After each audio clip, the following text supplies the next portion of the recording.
Hello, welcome to சாலாஸ் kitchen. இன்னைக்கு நம்ம பார்க்க போறது வெங்காயம் தக்காளியை வச்சு ஒரு குயிக் ரெசிபி.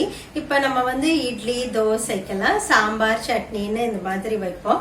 அதுக்கு பதிலா நீங்க வந்து ஒரு வித்தியாசமா ஒரு தொட்டுக்க பண்ணணும்னு நினைச்சீங்கன்னா இந்த தொட்டுக்க பண்ணி பாருங்க. ரொம்ப குயிக்கா செய்யக்கூடிய ஒரு டிஷ் தான் இந்த தரக்கல். அதுக்கு தேவையான பொருட்கள் வந்து ரொம்ப சிம்பிளுங்க.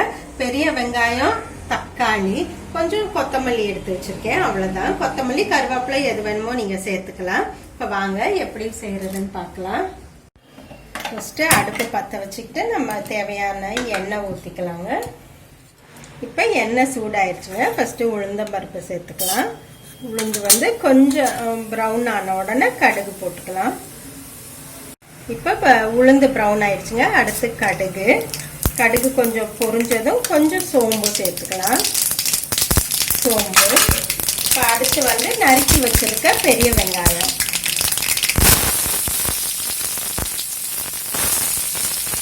வந்து நான் இப்போ ஒரு பெரிய வெங்காயத்தை எடுத்து நல்லா பொடியாக நறுக்கியிருக்கேன்.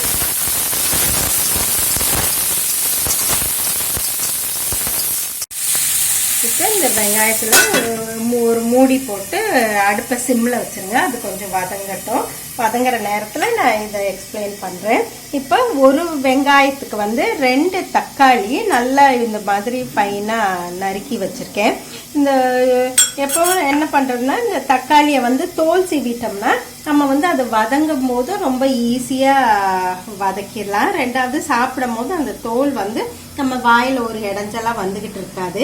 இப்போ இங்கே பாருங்கள், இந்த தக்காளியை தோல் சீவி எடுத்து வச்சுருக்கேன் பாருங்கள். இப்போ இந்த தக்காளி தோலையுமே நம்ம வந்து சேர்த்து வதக்கிடலாம்.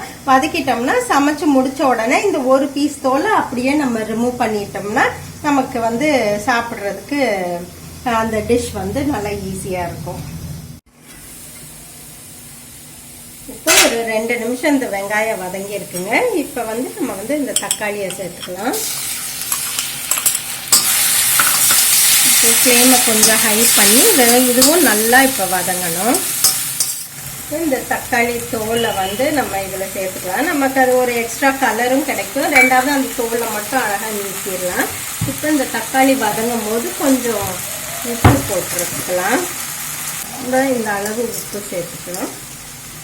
சேர்த்துட்டு இப்போ கொஞ்சம் மூடி போட்டு மூடிடுங்க. அது ஒரு 2 நிமிஷம் வதங்கட்டும்.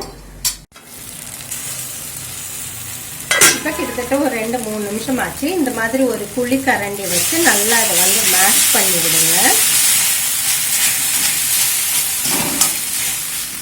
இப்போ மேஷ் பண்ணிவிட்டு என்ன பண்ண போகிறோம்னா, இப்போ தேவையான அளவு தண்ணி ஊற்ற போகிறோம். நல்லா தண்ணி கொஞ்சம் தாராளமாகவே ஊற்றிக்கலாம். ஏன்னா இதுக்கு ஒரு தண்ணி தொட்டுக்கவா தான் இருக்கும்.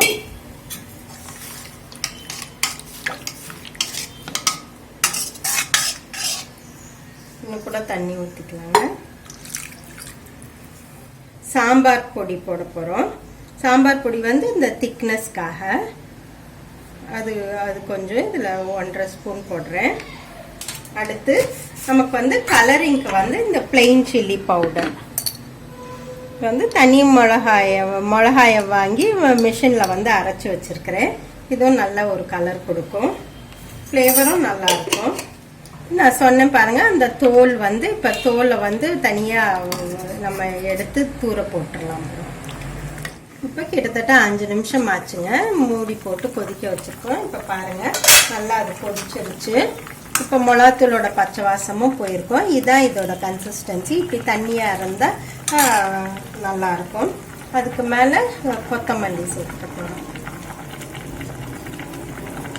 ரொம்ப சிம்பிளாக குயிக்காக செய்யக்கூடிய இந்த டிஷ்ங்க. இது வந்து இட்லி தோசை பூரிக்கு ரொம்பவே நல்லா இருக்கும். இந்த தொட்டுக்க சப்பாத்திக்கு கூட நல்லா இருக்கும். பட் சப்பாத்திக்கு இது கொஞ்சம் தண்ணியாக இருக்கிறதுனால அவ்வளோவா ஒட்டாது. பட் இட்லி தோசை ரொம்ப பிரமாதமாக இருக்கும். இப்போ நல்லா எல்லாம் கொதிச்சிருச்சு. இப்போ இதை ஆஃப் பண்ணிடலாம். அவ்வளோதாங்க நம்மளோட வெங்காயம் தக்காளி தரக்கல். ரொம்ப ஒரு சிம்பிளான ரெசிபி. ஸோ செஞ்சு பாருங்க. செஞ்சு பார்த்துட்டு எப்படி இருக்குன்னு சொல்லுங்க. மீண்டும் உங்களை அடுத்த ரெசிபியுடன் சந்திக்கிறேன். அதுவரை உங்களிடமிருந்து விடைபெறுவது உங்கள் விசாலாட்சி.